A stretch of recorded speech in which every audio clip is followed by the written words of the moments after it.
বন্ধুরা নমস্কার। অমৃত বচন মাতৃ ঋণ। শ্রী রামকৃষ্ণ।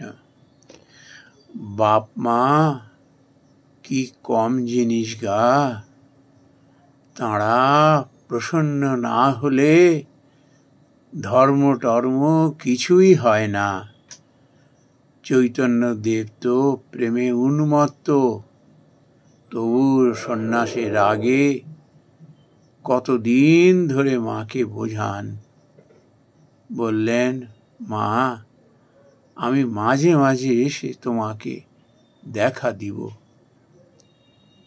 মাস্টারের প্রতি তিরস্কার করিতে করিতে, আর তোমায় বলি, বাপ মা মানুষ করলে, এখন কত ছেলেপুলেও হলো, মাগ নিয়ে বেরিয়ে আসা। বাপ মাকে ফাঁকি দিয়ে ছেলে মাগ নিয়ে বাউল বৈষ্ণবী সেজে বেড়ায়। তোমার বাপের অভাব নাই, তা না হলে আমি বলতুম ধিক।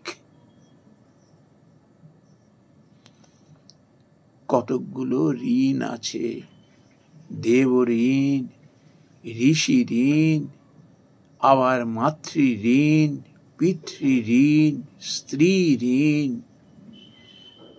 বাপ মায়ের ঋণ পরিশোধ না করলে কোনো কাজই হয় না। স্ত্রীর কাছেও ঋণ আছে। হরিশ স্ত্রীকে ত্যাগ করে এখানে এসে রয়েছে।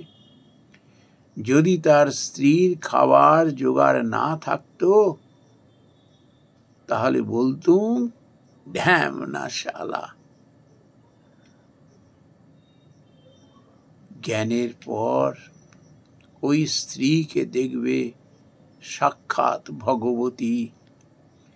চণ্ডীতে আছে, ইয়া দেবী সর্বভূতেষু মাতৃরূপেণ সংস্থিতা। তিনি মা হয়েছেন। যত স্ত্রী দেখো সব তিনি। আমি তাই বৃন্দেকে কিছু বলতে পারি না। কেউ কেউ শোলক ঝাড়ে, লম্বা লম্বা কথা কয়, কিন্তু ব্যবহার আর এক রকম। রামপ্রসন্ন ওই হঠযোগীর কিসে আফিম আর দুধের জোগাড় হয়, এই করে করে বেড়াচ্ছে। আবার বলে মনুতে সাধু সেবার কথা আছে। এদিকে বুড়ো মা খেতে পায় না, নিজে হাট বাজার করতে যায়। এমন রাগ হয়। বন্ধুরা নমস্কার।